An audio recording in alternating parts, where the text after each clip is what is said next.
Okay, so we start with the names. I'm Katarina. Jamie. Ben. Michelle. James.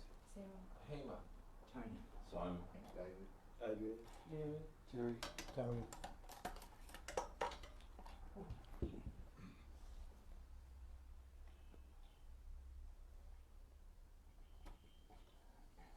Pick up. Okay, it's the usual, which you've all heard before. There's no newbies here today, is there? No. All old timers should have a pretty good grasp of it by now. So we'll run through it again. And that's the main thing, to keep reminding yourself, if you get lost in the story, to come back to what is always ever present and ever aware. The natural essence or livingness or beingness that you are. How are you going up the back there? Can you hear me? I must be throwing my voice a bit. Don't let it hit you too hard if I'm throwing it. Yeah. Can't teach you anything and can't tell you anything because of that. What we talk about.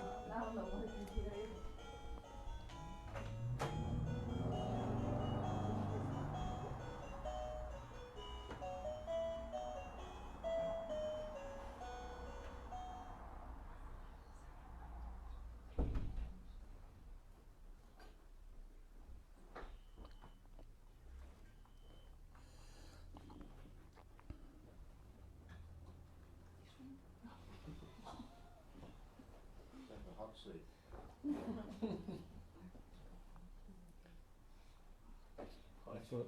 You thought you'd sneak that in, huh?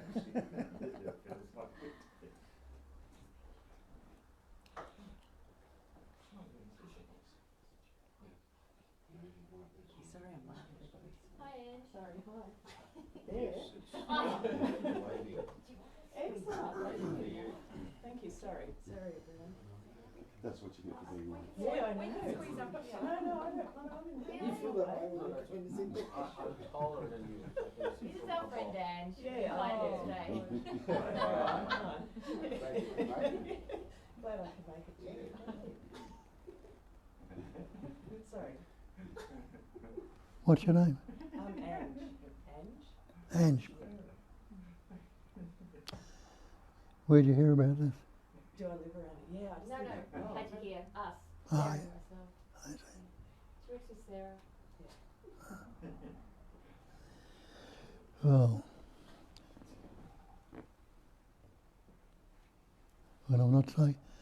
I'm not speaking to anybody. I'm not speaking to any mind. That body, mind, entity you've taken to believe that you are, if you still believe you are that, that's not what I'm speaking to. What I'm speaking to is that I am. And the I am is not the thought I am, but the sense of presence that translates or expresses through the mind as that thought, I am. That's the primary thought, I am, the knowing that you are. That you realise that if you're not saying that, I am, you still are, you can't negate it.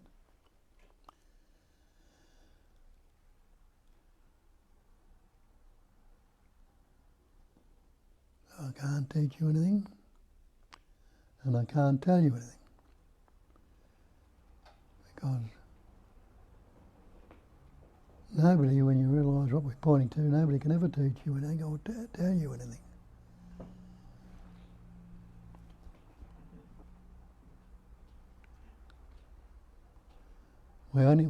All you can do is realise or recognise or see what we're pointing to. And what we're pointing to, you'll realise why we can't teach you anything or tell you anything. And what we base all this teaching on is what all the ancient scriptures or texts or religions have been written about. The one essence that's patterning, shaping and forming and expressing is everything, which most of them call God. But I don't use that here, because you can get confused with what we're pointing to. Because everybody, we all come from different traditions, different backgrounds. Some of you might be atheists or agnostics, Christians, Hindus, Muslims, Buddhists or Jews.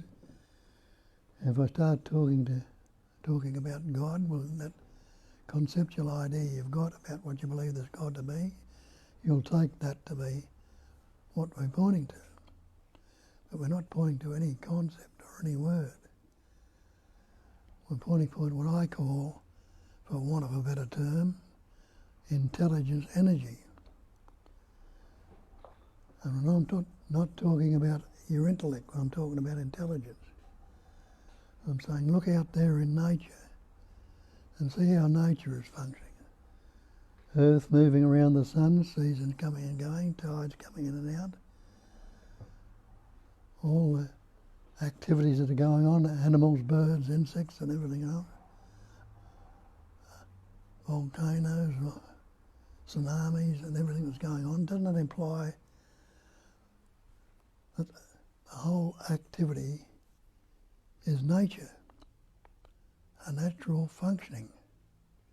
There's nobody up there in the sky pulling strings and is going to make this right or that right. So it's all happening spontaneously, inevitably by itself.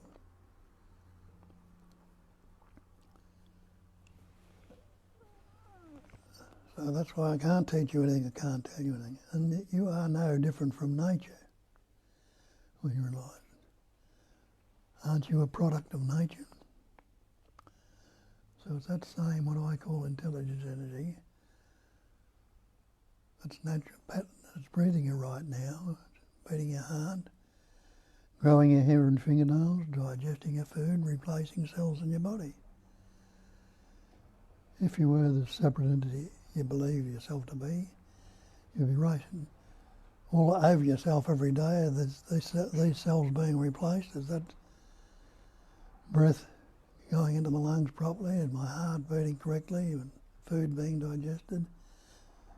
But you're not doing any of those things. It's all happening naturally and spontaneously. So you must be that essence. Hinduism, they call it Advaita. Advaita translated means non-duality. And they try and describe non-duality by saying it's one without a second, not two.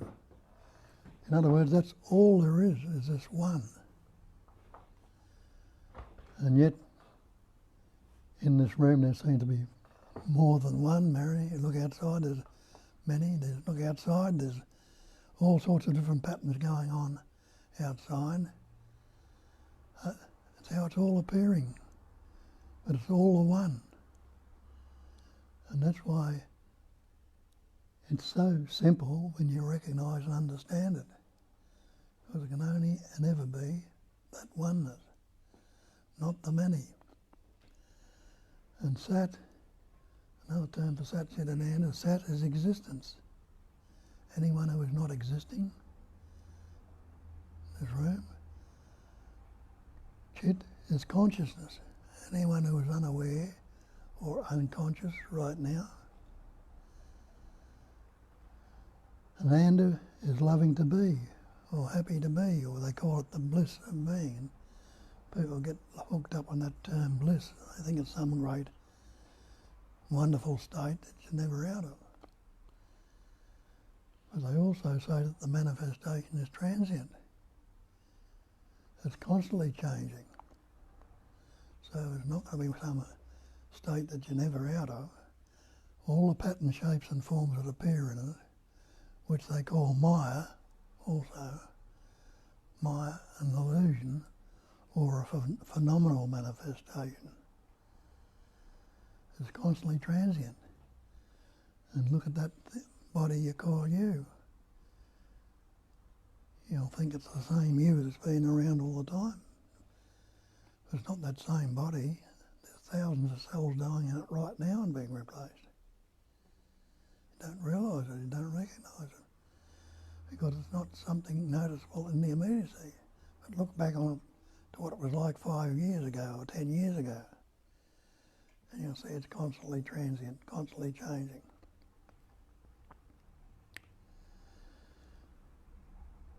So the Satchitananda, existence, consciousness, bliss, or loving to be, and Nama, Rupa are the other two factors of the five factors. Nama is name, and Rupa is form.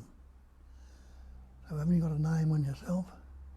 And the form, taking a form to be a human being, or a person, or a body, and each one's got a separate name. And I tell you, the Nama Rupa is Maya. It is the illusion. That's the illusionary part. And look out there in nature again. See, everything you see, you've got a name for. And it's got a different form. A tree's got different from a flower. And all the different pattern shapes and forms that this manifestation appearing in. But it's all Maya, it's all illusion, seemingly very substantial and very solid. But when you investigate it and have a look into it, it can all be broken down into pure energy, and that energy can be broken down to subatomic particles into pure energy. So it's nothing but vibrating patterns of energy, which are constantly vibrating into different pattern shapes and forms. And the Mahavakya, the great mantra they talk about is, I am that. So you see that pattern, shape and form, you put I on to express your existence through a name and form. You say I am. But you leave the that off it. I am this body, I am this person. But you are that totality. Always have been, always will be. And though it might break down, and it will break down into different forms later on, back to where it came from, into the essence. But everything in this manifestation is a seeming thing that seemingly has a pattern, shape and form.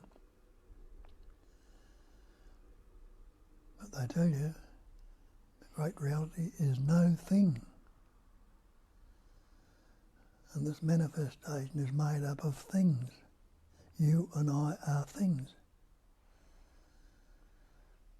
So we're just the manifestation also. Can something come from nothing? What's the basic screen in which it all appears in? What's the basis it appears on? Can you postulate or think of anything outside of space? Everything, that's including you, me, and everything else, is the content of space. Has space got any shape or any form? Has it got any static point? Has it got any beginning? Has it got any end? It hasn't. And silence, all the sounds, voices, sounds, noises, and everything like that appear on that silence. Silence is empty, like space, still like space. But vibrates, a movement of energy, and sounds form, patterns form, everything forms in that basic screen of emptiness. And the Buddha told you that thousands of years ago, and he called it a cognising emptiness. Cognising is knowing, Another name for cognising is knowing. You're knowing that you are. But when he said cognising emptiness, it's that emptiness that is knowing.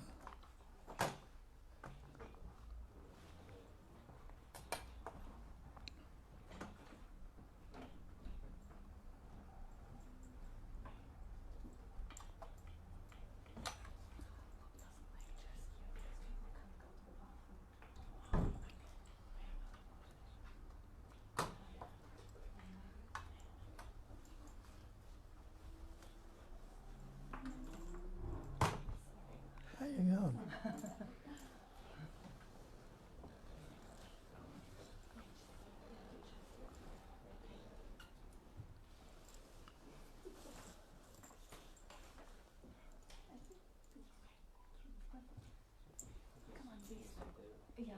No, I'm No, that's it.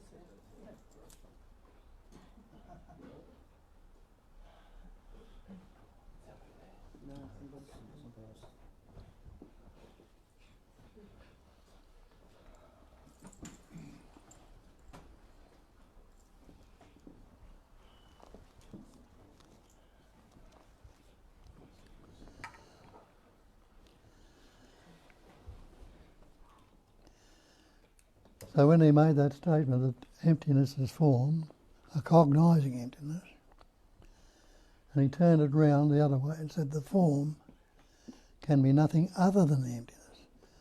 So you and I and everything else are appearing as these pattern shapes and forms.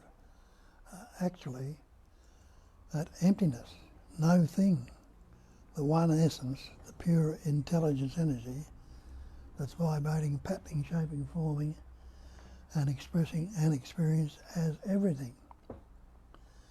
So you are already that. But what the problem is, we've taken ourselves to be these separate entities, these individuals, these persons.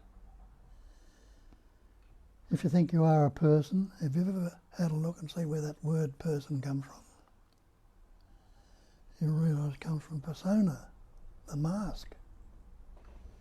An ancient language, persona, the mask. And we've taken on the label. And this image we've got about ourselves now is just a conceptual image based on past events, experiences and conditioning. So we're constantly relating to this mask of concepts, which is now dead, not keeping up with life. So we're constantly relating to a dead image. And no wonder we're always unhappy and fearful and anxious and depressed, guilty, shameful, remorseful. Because we're not keeping up with life. We're taking this dead image and trying to keep up with life, and it can't. Because life is ever fresh and free and new. It's spontaneous. It's got no duration to it whatsoever. Time is duration. And if you look at that and ask yourself, well, when does now begin? You'll try and grasp it, you'll have to say it's beginning right now. But even as you're saying that, it's moving on, it's disappearing. So when does it ending? So as it's beginning, it's ending, and as it's ending, it's beginning. So life is not duration, it's spontaneous, ever fresh, ever new. A spontaneous emanation. And you are that life. That's what Christ told you a couple of thousand years ago or more ago. He says, I am the life, I am the way, I am the truth, I am the life. He wasn't talking about himself as people think he was. He was talking about that sense of presence that expresses through the mind as the thought I am. It's not the thought I am that is the life or the conceptual image you've got around that life.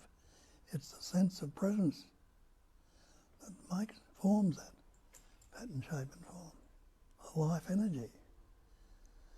And that is what you are. That is what you've always and ever been and ever will be. But we've taken on the belief that we are this persona.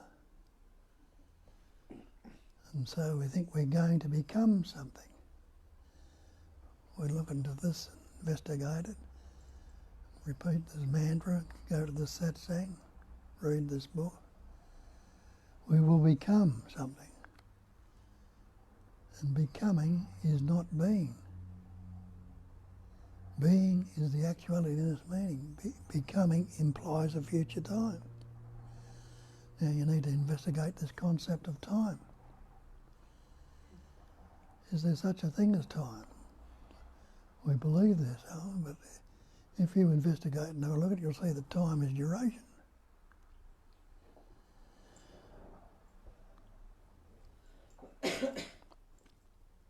So, anyone who is not being right now, you call yourself a human being, and you believe in this thing called God, you call God the Supreme Being. What happens if you take that label Supreme off, and the label Human off, and then try and separate the being that's in this room for a start off? And you realise that's being a chair, that's being the carpet, that's being the cat, that's being you, being there, to being the lights. Everything is nothing but that pure being, which we put labels or words on. And you've got to understand the word is not the thing. It tells you in the Bible, in the beginning was the Word. The Word was with God, the Word was God. That's all God is a Word. All things were made by Him, by the Word. And that's just how we look at it. All these things we discriminate, trees, flowers, you, me and everything, we put labels on. Labels or words on the one manifestation. There was nothing made that was made without the Word. And that's what we're doing. We're putting words and labels on everything. We take those words, human and supreme, off, you just got the beingness. Take the word I or me or you or this one, what have you got? You just got the beingness. You can't negate the being. And being is not will being or was. It is the actuality, the spontaneous happening that's going to actually remember your birth. And you'll say, no, I can't actually remember my birth. Why? Purely and simply because you didn't have any words. How can you go back to remember something you haven't got words for? And when did you learn words? You didn't learn words till you were about 2.5, or somewhere of that age, when the capacity of reasoning developed in you. Before that age, the little child, the little baby can't reason. It's seeing, it's hearing, tasting, touching, smelling. Hasn't got any concepts or words to relate things to.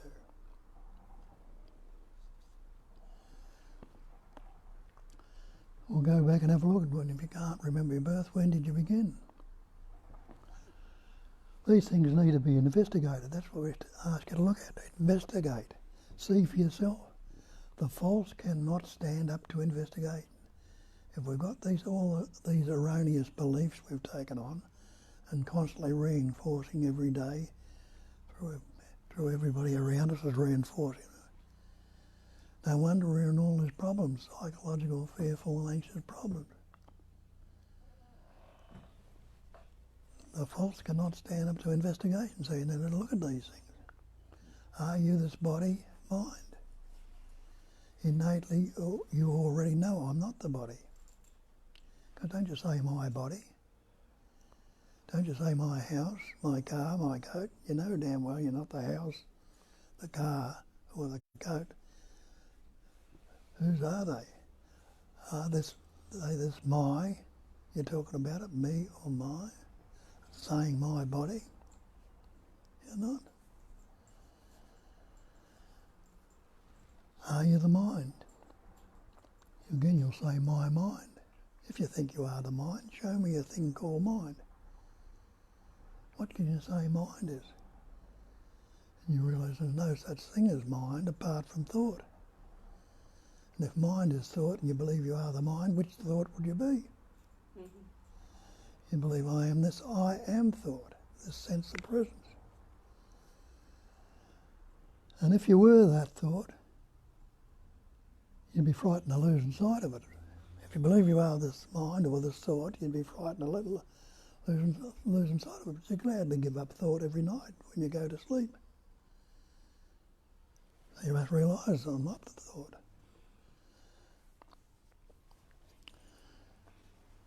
And what is thought? Thought can be broken down to a vibration, to a movement of energy. That's all a thought is, a vibrating movement of energy. And look at this mind, you say my body. Are you this body? What's this body made up of? Investigate, you'll see this body is made up of elements. Air, earth, fire, water, space.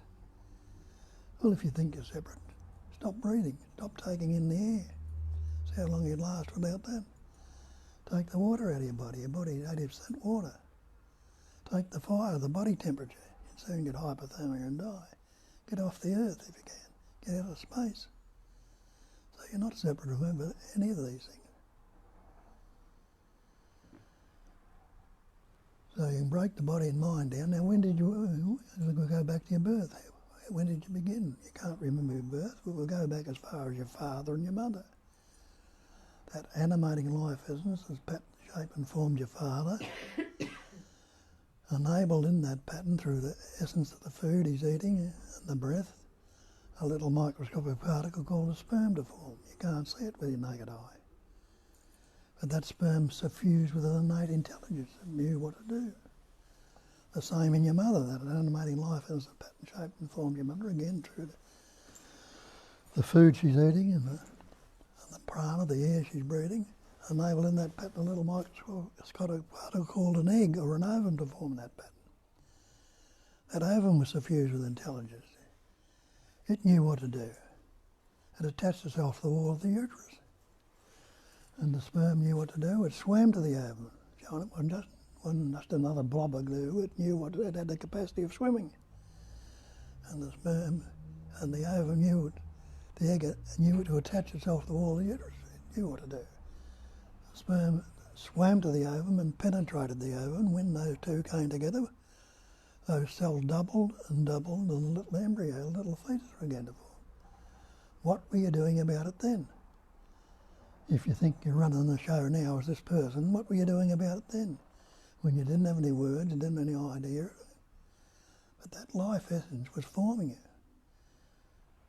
When you came out after 9 months, you weren't born with any words. Otherwise you'd be able to remember your birth. And you didn't learn any words. You lived them for the next 2 years, 2.5 years or something like that before you learnt any words. So you realise that every word you've ever spoken and ever likely to speak has been learnt. It's not something you were born with. It's been acquired or picked up or learnt. And you're probably still learning new words to this day. There's thousands of words we haven't learnt yet. Or I'm forgetting a lot of them now, and old memory's going a bit. And so you've got to understand that the word is not the real, it's not the thing. I've got words or labels and everything. The label is not the thing. Take the word water. Can you drink the word? Can you wash in the word or swim in the word? Will you drown in it? You can't. Does the word fire burn your mouth when you speak it? Can you cook with it? Can you heat yourself with it? You can't. So what's this word I or me we put upon ourselves? When we started to learn words at about 2.5, our parents fussing around us, telling us, little Johnny, or little Billy, you're a good boy, you're this, that and the other. And you learn other words like I and me. And so on. That's when the capacity of reasoning develops in you at about 2. Before that capacity of reasoning, you don't know any words. But watch the little child, he's seeing, he's hearing, he's tasting, touching, smelling. He's not putting any labels on things. If you like something, he'll gurgle, if he doesn't like it, he'll cry. He just functions spontaneously, naturally and effortlessly. Now with this capacity of reasoning, we start to learn words.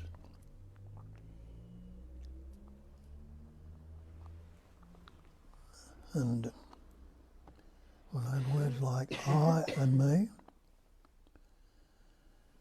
And that's, with the learning of words, we do what our parents tell us. You teach words like I and me, and you realise this I, your parents tell you, little Johnny, a little Billy, I am little Johnny. You put the I am on those words.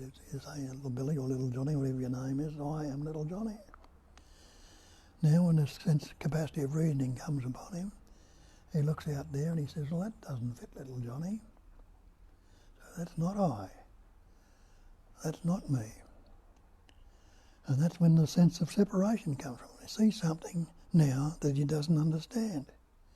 He doesn't know. He hasn't learnt any words for it yet. Doesn't know. He sees it's something and he can't relate it to what he believes himself to be. And that's when the separation comes upon us. At that point we become separate, insecure and vulnerable. Because now we're facing something we don't know anything about and don't understand. Don't know what it is. So we're fearful of it, a bit anxious about it, insecure about it. And that's when our problems start. What we've done with this I or me, we can't do much with that or that either. what we've done with it is added onto it, I'm Bob, they tell me, I'm the Australian, I'm a good fellow, I'm not so good, or I've had a bad childhood, or I'm fearful, or I'm anxious, or I'm unhappy. All these concepts are added onto it, and I form a conceptual image about myself, which we call the reference point, the self-centre, or the ego. It's all related to this conceptual image. And relationship, or relativity, is dualism. And remember, we're talking about non-duality. Non-duality, one without a second, not two. Now, as when I'm relating to all these other things, it's me and the not me and other than me. And the other than me is something I'm not sure of, I can't understand, I'm fearful and anxious about it. So this capacity of reasoning can be very useful. And it's the capacity these humans have, which is the capacity of reasoning, is more developed than what it is in other animals, birds and insects.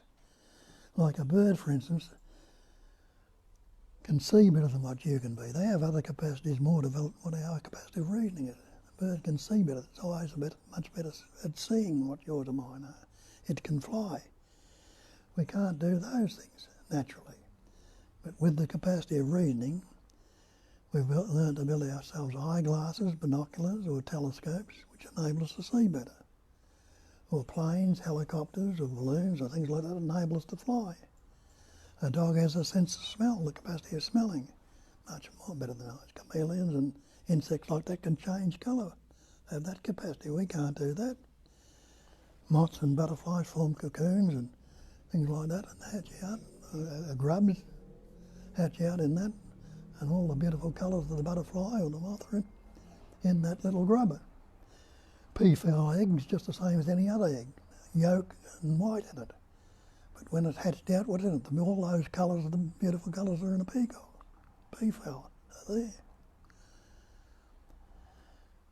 So you see, we've got this capacity of reasoning, which is useful, but it's self-destructive. Because that same capacity tells me I'm not good enough, I'm fearful, I'm anxious, I'm unhappy, I'm depressed, I've had a bad childhood. All these concepts that I've had are added onto that I. And that's what we've done. We formed this conceptual image about myself. And everything becomes relative to that. And out of that comes my fear, anxiety, stress, guilt, shame and remorse, and all my psychological suffering. So this belief in the me, or self-centre, or reference point, this ego, which we say, when you look at it, as a fiction, it doesn't really exist, is the cause of all my psychological problems. And we tell you it doesn't have to be like that. But we've put the energy of belief into this concept, all these words we've learned. And look up your dictionary, look up the definition of the word belief. The definition of belief is an unquestioned acceptance in the absence of reason, of something in the absence of reason.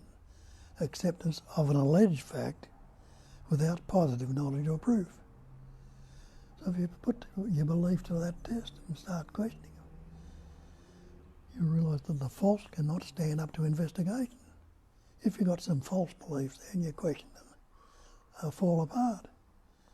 Like, look at that, they've got many analogies they point out in nature, at the blue sea. I say go down to the ocean and get me a bucket of blue water out of the sea. You say, don't be ridiculous, because you and I know the sea's not blue. We've investigated. Pull a bucket of water out and it's clear. Move away from it, it appears to be blue. People were told when they looked out to the sea and the sky met the horizon, don't go out there years ago, you'll fall off the edge of the earth. Because they believed the earth was flat. Who'd believe it today? No one, because it's been investigated. Another false belief that's fallen apart. The water in a mirage. You drive along the road and what appears to be water appearing in a mirage, drive up to there's nothing there. When was there any water in it? There never ever was, never will be, or never could be, but it appears to be so. So appearance, or seems to be, all is seeming to be, there needs to be looked at. Investigate this seeming idea that you are this individual, this person, if you're interested in this. If you're not, forget about it. If you want to know the truth, that's the old scriptural saying, know the truth, and the truth will set you free. The only thing you can ever be free from is the freedom from belief, from some of these believed in things. And when, just as I say, if you look at this, are you this body, are you this mind, when you investigate, you see you can't possibly be the body or the mind. They're conceptual images you've got about yourself based upon past events, conditioning and experiencing. They're dead images of that. So how are you going to live happily and contently when you're relating to a dead image and trying to keep up with the ever-fresh presence awareness that you naturally are? Can anyone say, though, I'm not present right now? No, I am present. I'm existing. Anyone who's unaware or conscious? No. If I'm not unaware, I must be aware, I must be conscious. Anyone who's not happy to be. So you already are, and only and ever have been and will be that. So that's what we need to do, investigate this ego that we're relating to constantly. See, that works. Everything becomes relative to this me. Something comes up and I like it. How do you know? Well, I've experienced this before and it's good. And we don't want the good things to go. Not realising how much you love, no matter how much you love them, how much you want to keep them there, how much you want to hang on to them, they're transient, like everything else, they're going to change. We don't want that to go, so what do? We want to keep it there. Keep the good things there. So what do? We resist it. Try and keep it there by resisting it. Don't you realise that resistance is conflict? Any resistance you are in conflict with yourself. And conflict makes you anxious, fearful, unhappy, depressed, guilty, or uneasy. Another word for uneasiness is disease. Resistance, conflict, and disease. That's what's going on all the time. There are brief periods when you can see through it, and you have brief moments when everything is well, but they don't smoothly and happily, we don't last. The other way around, something comes up that I don't like. Well, the same thing happens. The things I don't like, I don't want. So we try to get rid of them by forcing them out, by resisting again. More resistance, more conflict, more disease. That's all our life's made up of while we're believing in this believing entity. Constantly, brief periods where everything's all right, but constantly going into the anxiety, the stress, the guilt, the unhappiness, the remorse, the breaking up of relationships. All our problems are problems of relationship, relativity.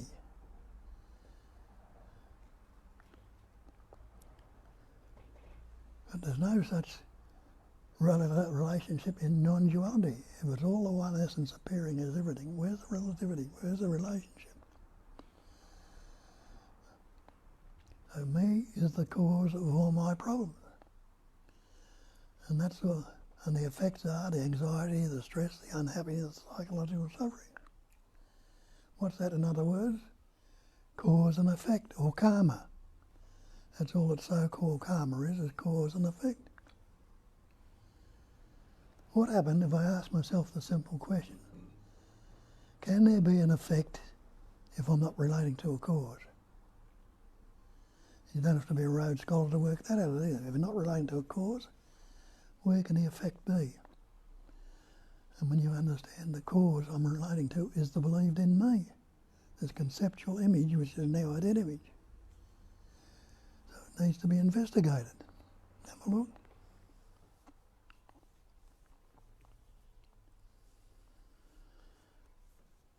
How do I do that?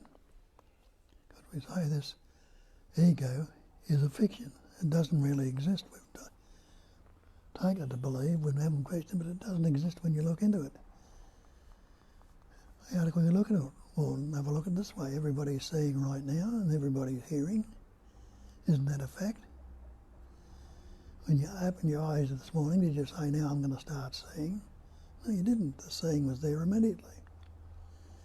You mightn't realise it's the same seeing you had all day. It's the same seeing you had last week, last year, and as far back as you can remember. That's the same seeing. The seeing hasn't changed. You might believe it's changed because you haven't investigated it. The seeing hasn't changed at all, but the content has changed. The content is constantly changing. Content when you woke up this morning was in your bedroom or wherever it was. It's coming here, content changed again. As it's sitting here, the content is still changing in this room. There's different movements and different things happening in it. So the seeing hasn't changed, but the content is. The same with the hearing. You woke up this morning and your hearing was there. If somebody called you loudly in deep sleep, you'd have heard. So the hearing wasn't too far away. The hearing hasn't changed either, but the content has changed. Now ask yourself that, investigate.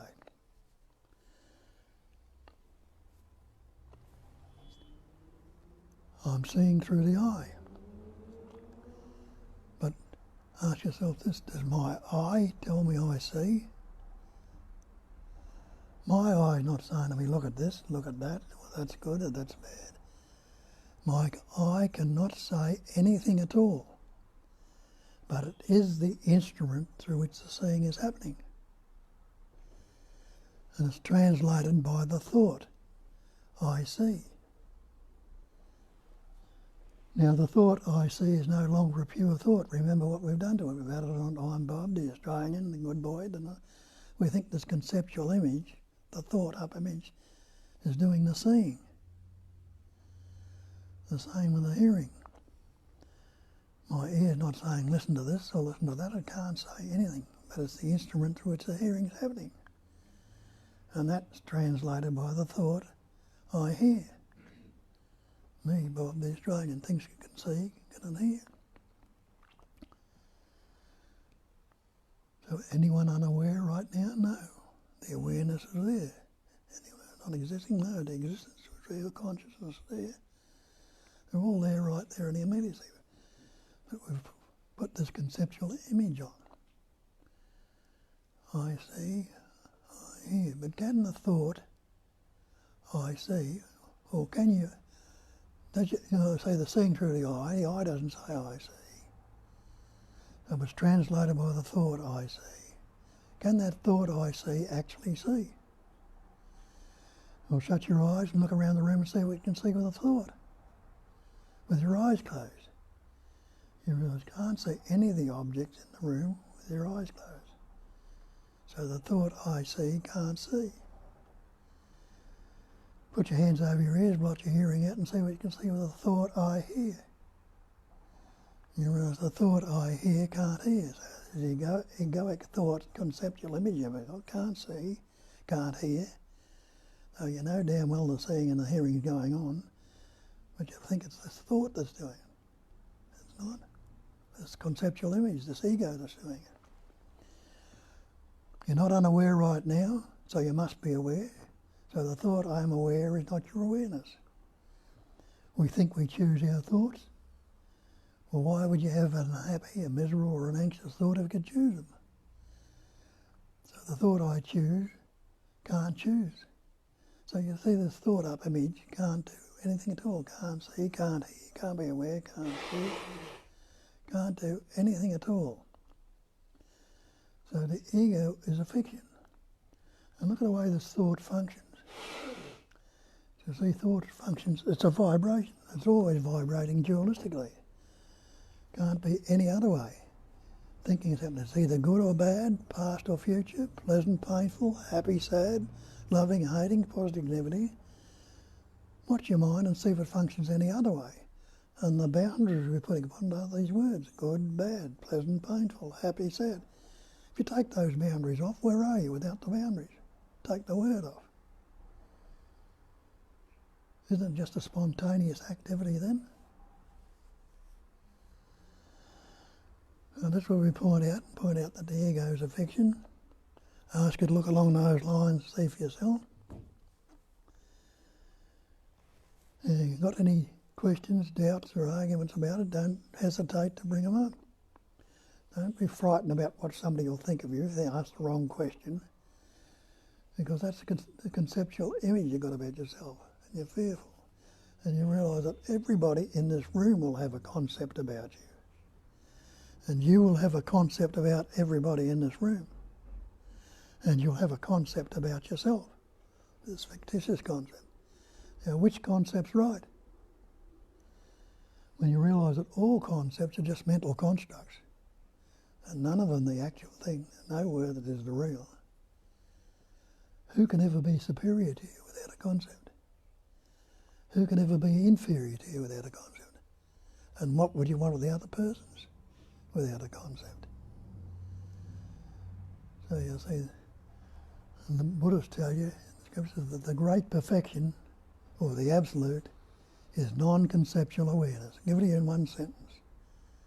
It's non-conceptual awareness, awareness without putting any concepts on.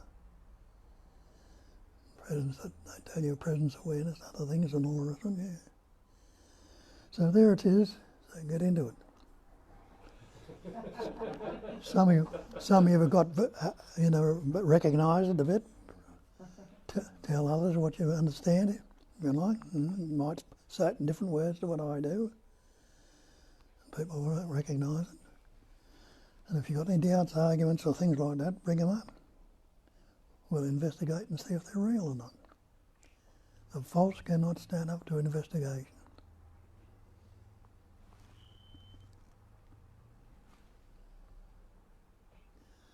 Want to add anything? Yeah, sure. So much missing from your spiel. Getting old is getting fearful. No, you're brilliant. Yeah, you covered it up.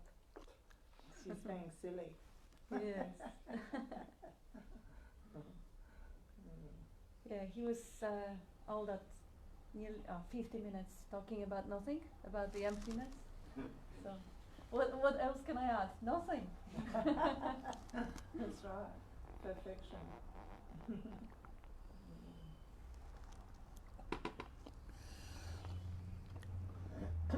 Well, anybody else?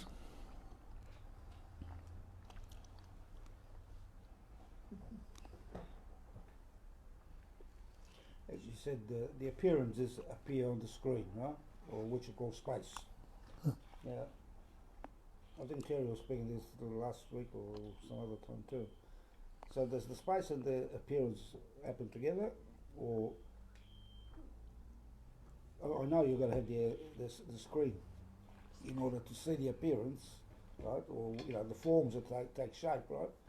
But does the space is always there, even though the appearance is not there, or they just come together, together at one instantaneously, sort of thing. Everything appears on that screen, like that mirror behind you. Have a look at that mirror. You're seeing it full of reflections, isn't it? Yeah. You can't say those reflections are not there. But go up to the mirror and try and grab a reflection. What do you do? All you do is grab the mirror. So they appear to be there, but appear or seem to be there, but they have no reality to them whatsoever. You dream at night, and all the world appears to be there. When is it appearing? In that presence awareness, When you wake up in the morning, where does it go? It disappears. It only seemed to be there. But we wake up into this as a waking dream. The only difference between the dream you're dreaming at night and this dream is this dream seems to have a continuity. It seems to continue every night from where it left off, every morning from where it left off the night before. The dream you have at the night, sleep at night, disappears. It's gone forever. You can only remember fragments of it after a while. Not even that. I'll reword it. So, Manifestation, right, appears on the screen. yeah. Correct? Okay. So before manifestation, is there a screen or not? Or do they come in together? That's the question I'm asking. Well, if there wasn't a screen, how could anything ever appear? Yeah, but do they appear together? That's what I'm saying. Or do they? Is the screen always there and then manifestation happens onto it? Yeah. But if you Things appear and disappear. So in other words, the screen is awareness Okay. or presence. So the screen's always there. In other words. Yes, Yeah. it's two So the together. space that Terry was talking about last week, it's always there. and then manifestation happens onto it. Yeah. Yeah, but you could equally say that space doesn't exist because it's empty. So it's not a thing. It's not like a solid screen, like a projection on I the. understand, Yeah. but You see, because very often people get stuck in it. They believe that they have to find the awareness now as an object. It's like very easy to look at it. Is like because in the manifestation, the form and the emptiness, maybe it's a little bit easier to go in the hearing, and then you have silence and the sound. Does silence exist or doesn't? Does silence have to be there for the sound to appear or not? Do they appear or disappear simultaneously? Your question is totally valid, but I'm just, and I know you understand it, but because there's going to be a few hundred more people listening to it that wouldn't have the chance to ask the question, I want to clarify that it's not really that awareness or the screen has an existence, and on top of that existence there's forms coming, because form is emptiness. So the appearance of the screen is emptiness. It is aware emptiness. It's not completely void, dull, stupid kind of nothing. It is alive emptiness. It is, yeah, but you can't even say that it is. Just like the silence, it isn't. Silence is an absence of the sound. But then the sound appears, but sound is also just a vibration. It doesn't have the solidity to it. So it is really the best and the kind of the more sensible thing is not to really go in too deeply into trying to dissect it and analyze it and grasp it with the intellect, because yeah, I'll get that told all the yeah, time. intellect always comes and objectifies things. So now awareness is an object and I am the subject, because the mind does not get the idea that, oh, I am the awareness, because like, come on, I can't know what I am, because otherwise I wouldn't be myself to verify it. So it's a great question to actually just bring back the emptiness and form together, silence and sound together, the manifestation and the screen together, because they're not separate. It's non-duality, it's only one. It's not that there is two. Okay, go. Before you were born, do you think there wasn't any space there? What could you have been born into? What was I born into? So say Yeah. that? Yeah, if there wasn't any space there, Yeah. what could you have been born into? No, that's right, nothing. So that was, the whole basic space. Can't say it is or is not, just there. Things, pattern, shapes and forms appear in it, play around, disappear. I love what Nisargadatta says too, in I Am That. She says, in the oneness or the unicity or the totality in its oneness can't know itself. So that's why we're here.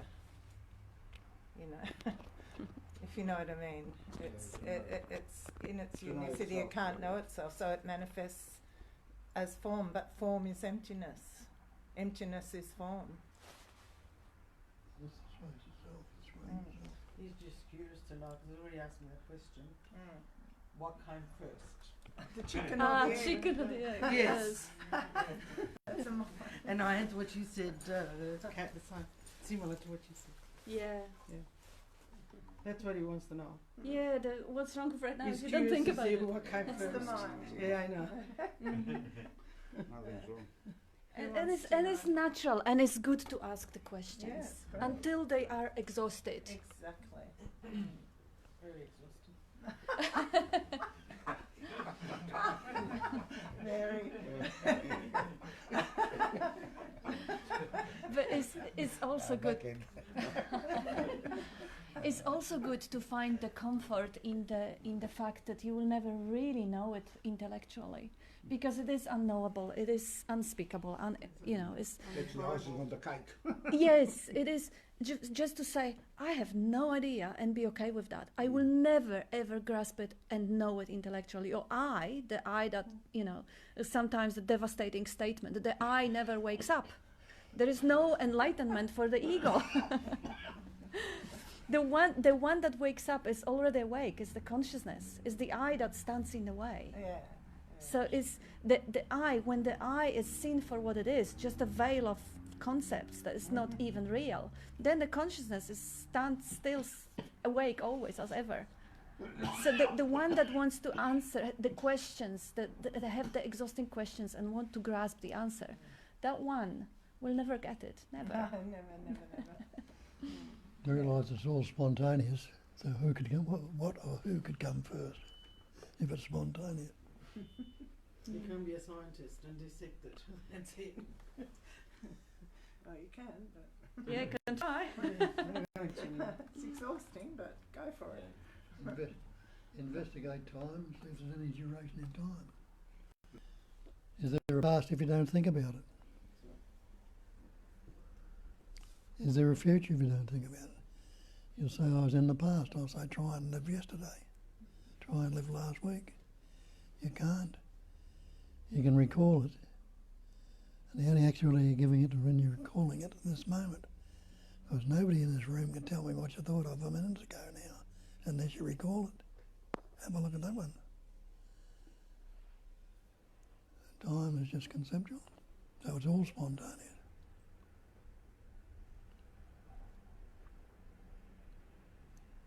It's a good illustration of that is the way the time goes in the dream.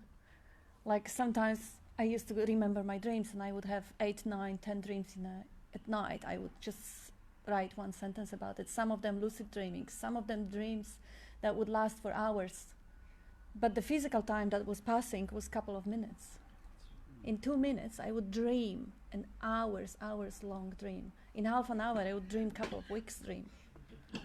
So that's how relative time is, and how fleeting the time is. Like, you wait for something exciting, it takes forever. Like being a kid waiting for vacation, oh my God. But, you're running late for something and time is all gone, and it's just mental construct. The good thing to actually look at reality, what is real, is see what is real in the absence of thinking. Like Bob said, non-conceptual awareness. Awareness without concepts, without ideas put on it. So without the idea of time, is it a time? Without concept or mental images or memories, do I have a past? Have I ever been born? Is there a yesterday? Without a memory coming back to the head, concept. So it is concept, it's conceptual awareness.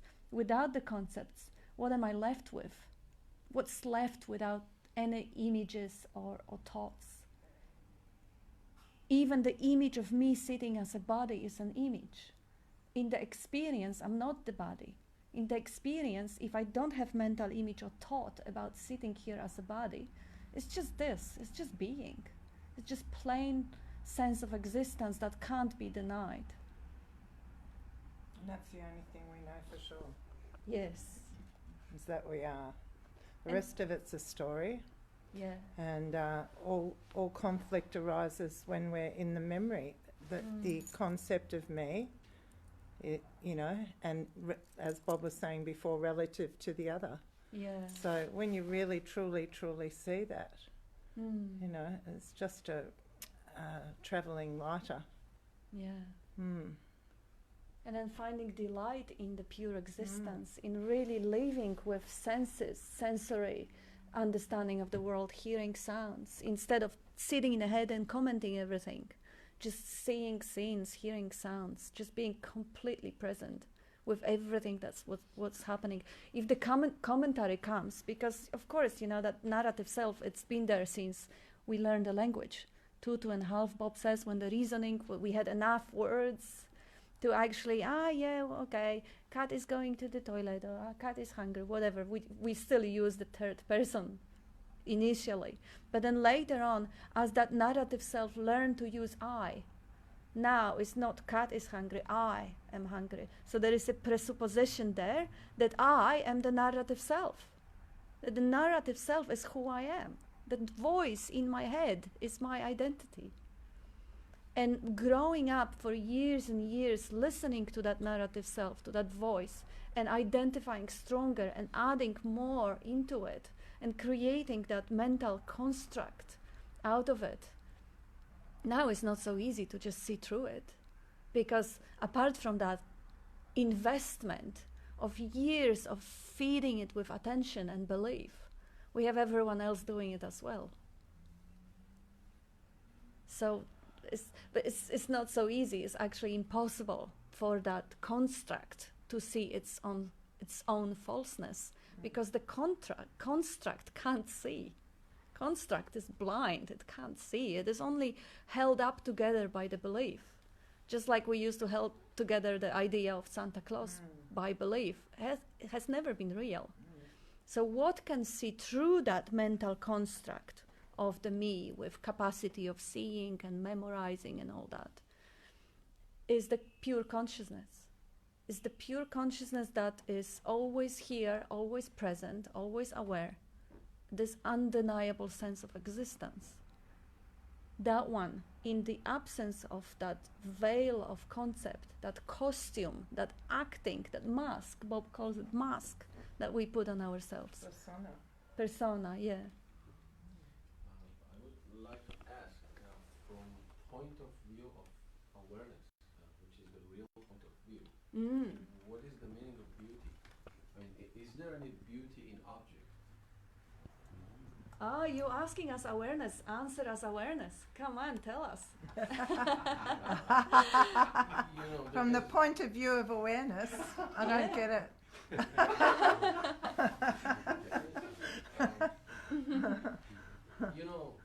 What I see as something beautiful changes during the time, and during the changes in my thoughts and feelings. So that beauty can turn into something other than beauty, or something neutral, or something ugly. But because awareness never changes, awareness is always is, just without any changes or movements or ups or downs, lefts and rights. Is beauty something real that also we can experience? What is beauty?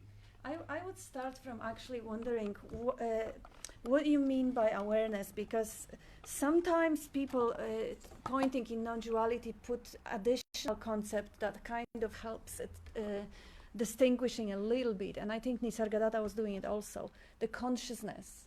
Awareness is like pure emptiness.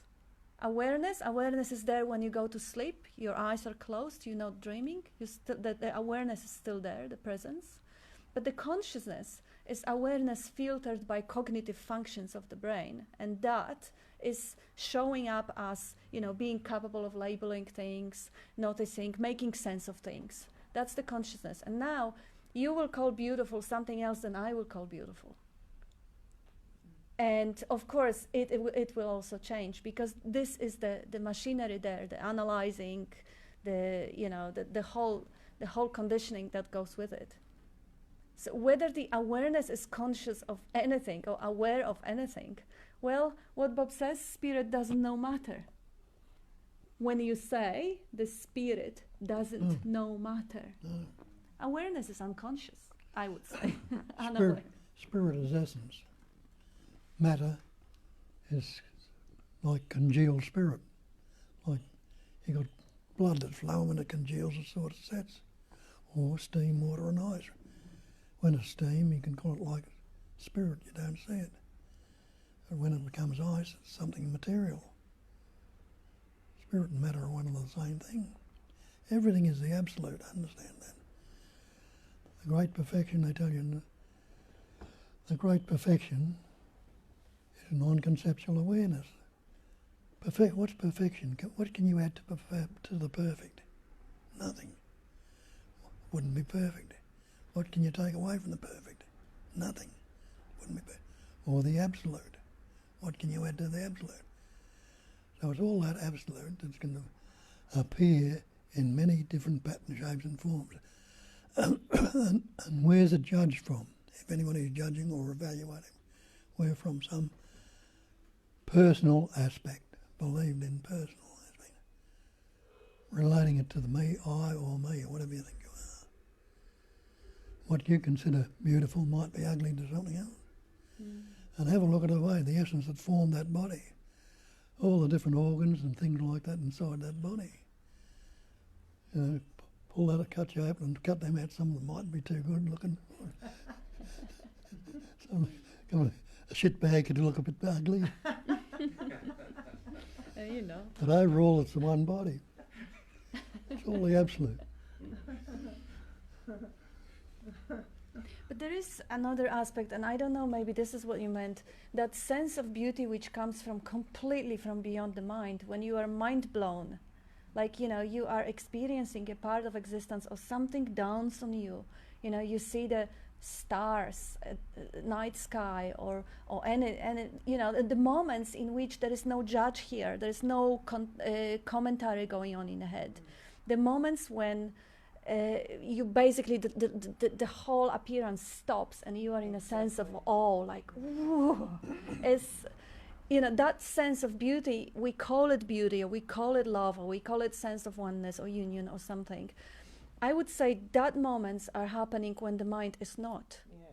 When there is nothing going on, that, okay, see, the ordinary sense of beauty is something that stands out. So, you know, you see a beautiful cars and then all black or gray and then suddenly a yellow one. Ah, that's beautiful. Or ugly, because you can see it. Trees, you know, the whole forest, or even ladies, whatever. I mean, whatever. We kind of see beautiful something that is not ordinary. But there is a possibility to see absolute beauty in the ordinary. And this is when the comparing mind that analyzes and judges is not. When that mind is absent, and this moment of insight, when everything opens up and whew, That's when you really truly see. yeah. Mind is sort of obstacle to experience the beauty. Yeah. Or the beauty that we experience through the mind is a narrow beauty. Yeah, because it's a concept of the beauty rather than the beauty itself. Yeah, because it's a labeling of the beauty or the beautiful. And compare also. Yeah, Yes. yeah. And comparisons are odious. Which is something to discuss. Yeah, but I love that. I love that question. Yeah, I love it too. Love to look at this. I mean, you know, I don't know why I asked that question, but I just Doesn't you know, matter. Wonderful. Doesn't matter. Yeah, It's good. it's just good. You know, you don't know, but once you ask question, you start looking into it. There is just kind of like a collective contemplation. If anyone else have something to add, please, because we're gonna get a nice, juicy result of it. You know, I remember when I just arrived here, I think somebody from this told me that, sorry, I cannot remember which one of you, somebody told me, you have any question? And I said, no, not at the moment, but it comes spontaneously. Yeah, Yes. yeah, that's right. Yes. That's right. Yeah. With beauty, you have the wow feeling, and then you have the labeling, and then it's boring. That's what happens here.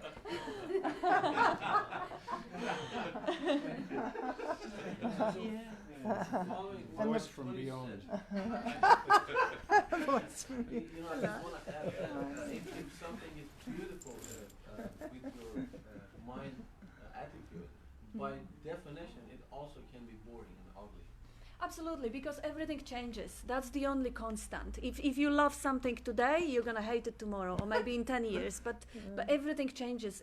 That's the rule, the impermanence. Nothing stays the same. And even if you still consider it beautiful, it will be different. It's never the same. Never. No Yeah. matter how long it's beautiful, suddenly it becomes not beautiful. Yes. Boring. Yeah. Ugly. Mm-hmm. Yeah. Beauty and awareness is just a word. I think when Bob talks about awareness, it's not the same awareness that we think, you know, that we become aware of. Aware, you know, it's dog shit. It's dog shit. Beautiful, you know. It's a fart.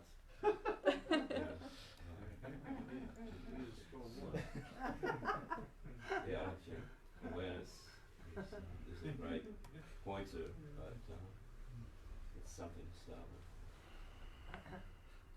So, that's a question. So, any conditioning or any attempt of a story of me could just continually be dropped in the immediacy, can't it?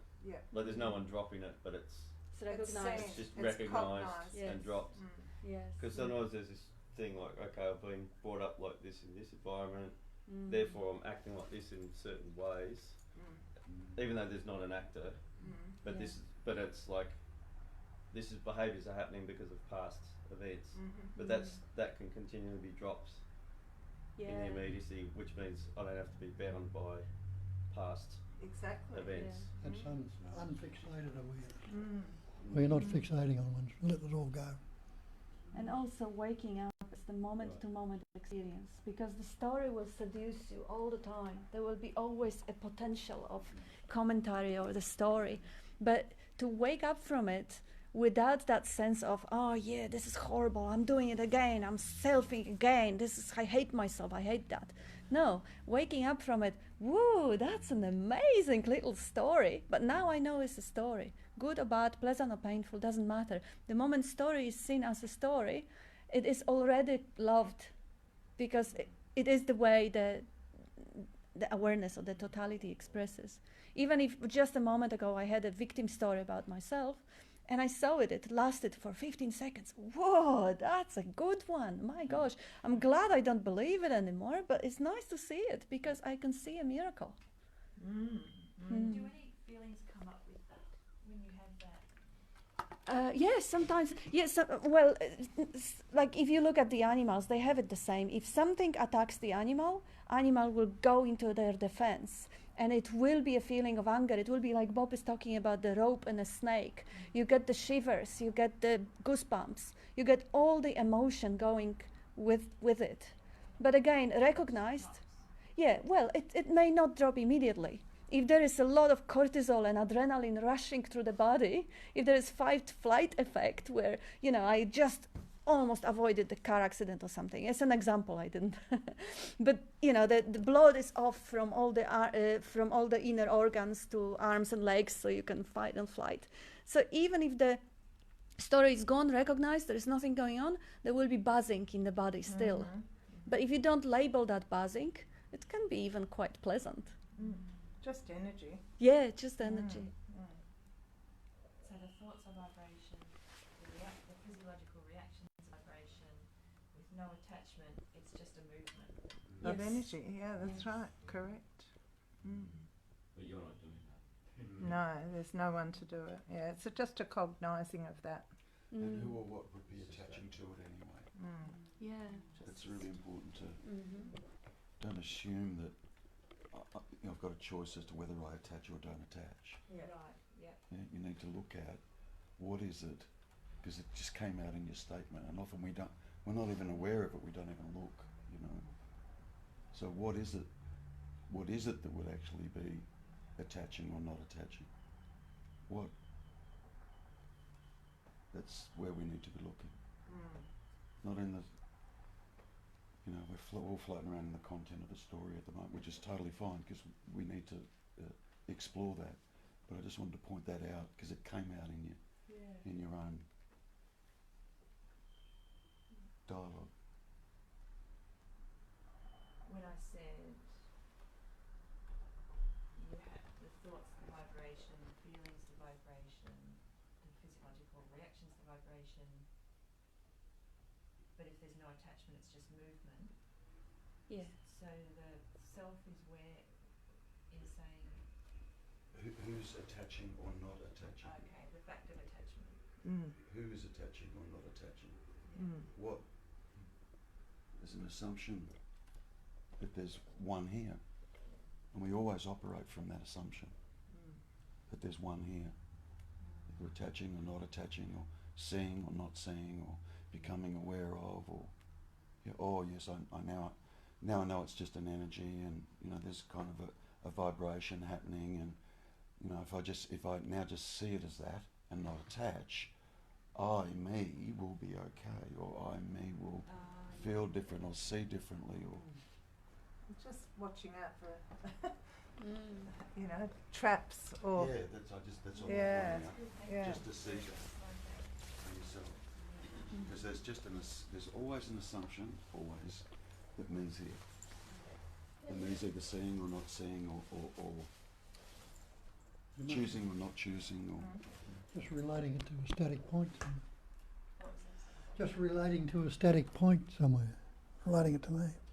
What are you relating it to? Okay. What am I relating to? Yeah. Who's asking it, or who's saying? Yeah, okay. Me or I?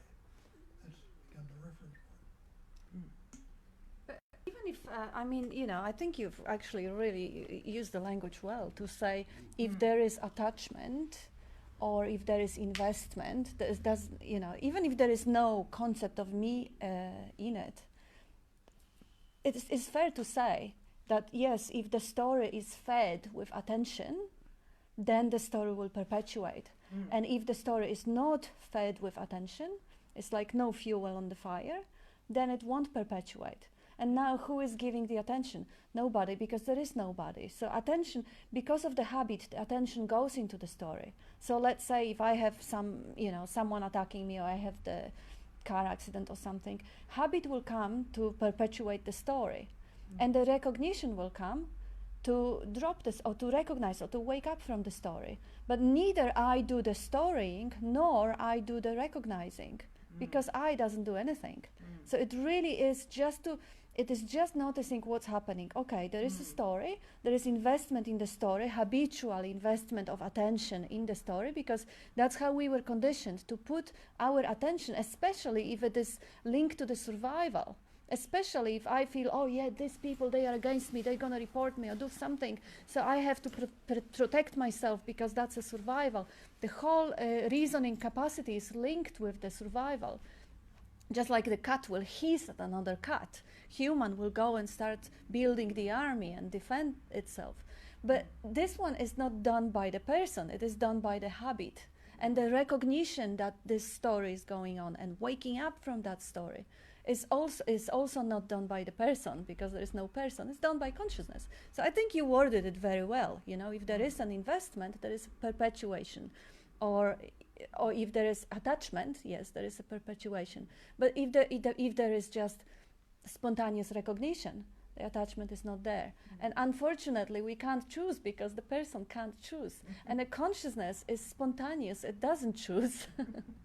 It just is. And I think the nature of the mind is finite, right? And what we're trying to describe is infinite. So so what happens is the mind plays these little tricks describing things in a different way. You know, but what it is the mind's still trying to figure it out. So I think, you know, how I see what Terry was saying and what Kat's saying, what Bob's saying is, you know, there's only oneness, and the mind will always try and trap you into maybe describing things in a different way. And is that it? You know, but what needs to be seen is the mind that it is a clunky instrument that appears upon the presence, and it's still trying to figure it out. You know? Yeah, because there's a lot of language around it that helps with pointers. So there's a part of something that is understanding, but is limited by language. So so what you're saying, I'm sort of understanding the non-static point, the clouds passing, and then there's the who is there. Is very new to me to be talking about this. Yes. But I'm getting tiny little like glimpses. That doesn't know how to explain it. Yeah. Are you doing very well? Very well. Yes. Very well. Yeah, you use really precise language, because you're right. It's exactly the language that confuses everything, and it's only the language that we can use to actually present those pointers. So it is almost an impossible task. So we can always kind of, whatever Bob says, or I, or Terry, or Jane, or anyone, we can always dissect it and cut it in pieces and rubbish it, because it will be using words. Words are objects, they're dualistic, so they're all rubbish. But you're doing pretty well. I would say you do better than most of us with actually wording things without, you know, just describing habit. Tony has that capacity also, to just describe what's going on in absolutely impersonal way, which is absolutely brilliant. I mean, it's hard to avoid relating while you're speaking from the singular perspective, because the sense of perspective or location, that one will never go away. There will always be a perspective, and there will always be kind of a veil of personality. Like the fact that I will like this type of music, I will find this things beautiful and not the other. that will still affect the way I'm using language, I'm using pointers, I'm understanding pointers. That's unavoidable. And, yeah, I'm pretty impressed the way you did it, because yeah, it's consciousness. That's Absolutely. a response to a me. That's It doesn't feel like it's a me sometimes when you talk. it's no me. The No. reality is it never is. We just think it is. We believe it is, but in actual fact, it never is. Everything that's been coming out of your mouth, every single word that you've been saying, has zero to do with me. It can't speak. It can't think. It's actually not there. Everything that's coming out of me, everything that comes out of all of us, we attribute it to me, and there isn't one. And the whole idea of this is to investigate that and discover that. And that is it. That's all we're doing. Really. We can get, but part of that is kind of, using the intellect to some degree to try and piece it all together and try and understand it and so on. But eventually, you exhaust it. Eventually, you come to a point where you absolutely, it dawns on you. It does. It just dawns on you. Oh my God, I'm never going to find the answer there. Never. Ever. It's not there. The answer's literally not there. But to come to that, you kind of got to go through it. Yeah? And then it just kind of dawns on you. Then that drops. Then what are you left with?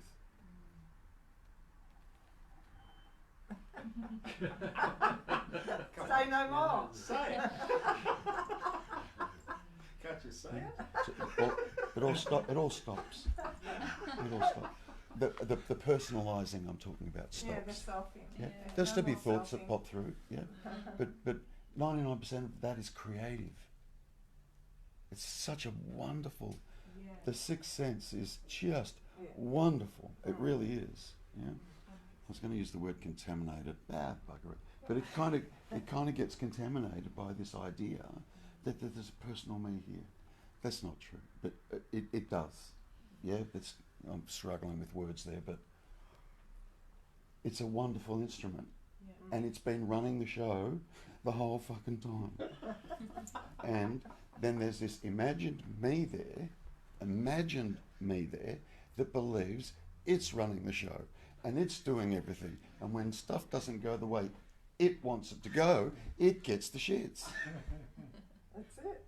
It just does. That's where the idea of, non-acceptance comes from, And what do we do to counter that? Try and accept everything. Yeah? But everything is just as it is, anyway, completely always spontaneous. Everything happens spontaneously. Everything. Including the idea of a me. That also just pops in. You're not doing it, like you're not responsible for any of the thoughts that go on in your head, any of it. I don't care what it is. It just happens. Because if you could stop it, you'd stop it. We can't. It just happens. I think you used to say, Terry, do you choose to think a thought or does a thought appear upon you? Yeah. That's a good one. Yeah. There's no chooser. It just happens. And it's just really, it's the recognition of that. It just means watching, really seeing what's really actually going on. And the only way you can do that is turn in on yourself and look, really. Just observe what's going on. Can I stop thoughts? Where is me in these thoughts? Where do I exist in relation to all the stuff that I'm aware of that floats around in my head throughout the course of the day? Where am I in relation to that? Where do I exist? Where do I sit? Where is the so-called static point? Where's that still point where me is that thoughts and the world is happening too. We need to look there and actually see if there is one. And what we're being told in this room is there isn't one. We imagine there's one. Just like we imagine everything else. The mind, it just imagines. That's what Bob means when he says, you know, when we walk into this room, everyone's going to have a different concept about us, about, say, me. Everyone in this room will have a different concept in their head about me. Everybody will. Which means everybody is imagining something different about me. Their perception or belief or understanding or how they see me will be the way they imagine it. It's not even a person there to imagine it, but yeah. And then Bob says, which one's real? None of them. It's all imagined, including the self, especially the self. Like that's where you need to, I shouldn't say especially self, it's all the same, but that's where we need to look. See if what is being said here is actually true. And if it's not, go and do yoga. You know what I mean? Like, really. But you have to look. You really have to look for yourself and see it. Really see it for yourself. And you already are. You just said before, I'm getting little glimpses. That's it. That's great, you know. Just little glimpses. It's like, sort of like, sort of like honeycomb, it starts to disintegrate. Beautiful. I think you know more than you actually realize you do. I think because so I too. can sense it energetically. It's just, it's one more thing that I wanted to request, Jamie. Yes. He's got wonderful clarity. Just say something. You Something. know? It's whatever. Nothing. Yeah. Tell us something. It's funny because I imagine things to say and they just come out of your mouth. So I just sit here and hear you speaking. I'm speaking through your mouth. I love to listen to you, and everybody else I bet will too, because you've said everything beautifully. Come on. Give us something, Jamie. You give us something, Jamie. Something we can take home. We want to take. We want to take away. We want to take away. You are that. You are that. Yeah, here up to That's tonight. too simple. You are that. I want some. That's too simple. That's all you're getting.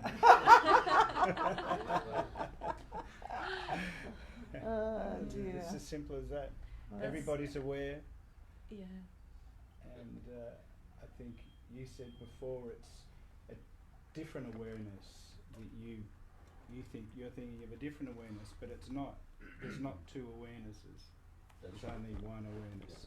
Whether it's ordinary or non-dual, magnificence, Beautiful. heavenly, it's the same dog shit awareness. Yeah, that's, awareness is just a name for it. Yeah, well, but there is only, It's ordinary. that.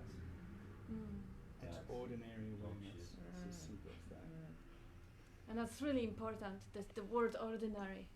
Yeah, it's because there's so much of the mythology around the eternal bliss and ecstasy and enlightenment being a state beyond needing a chocolate or sex. No, it's ordinary awareness.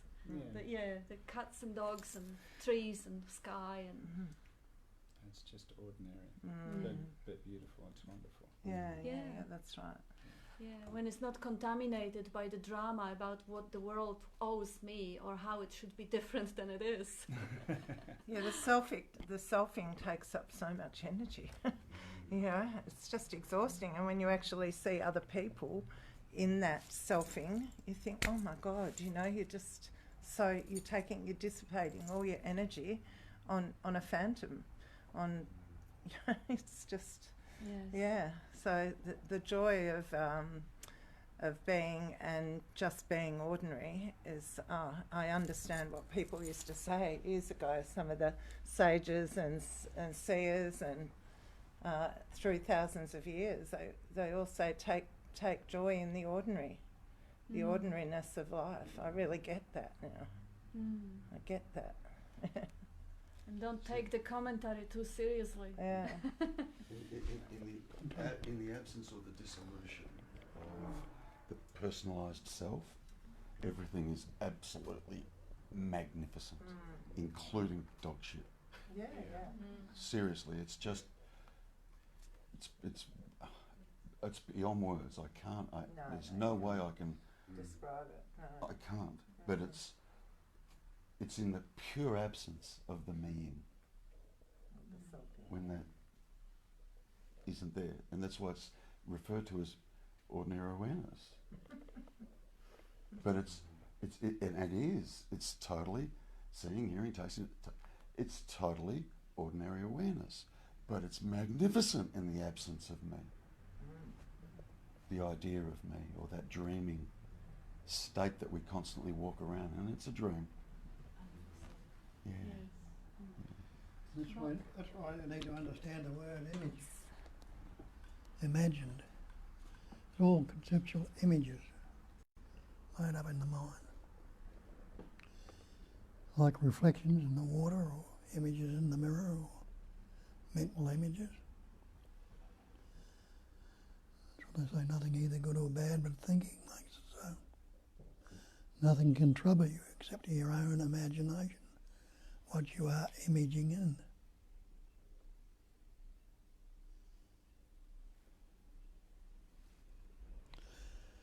Okay, thank you. Thank you. Thank you. Thank you, everyone.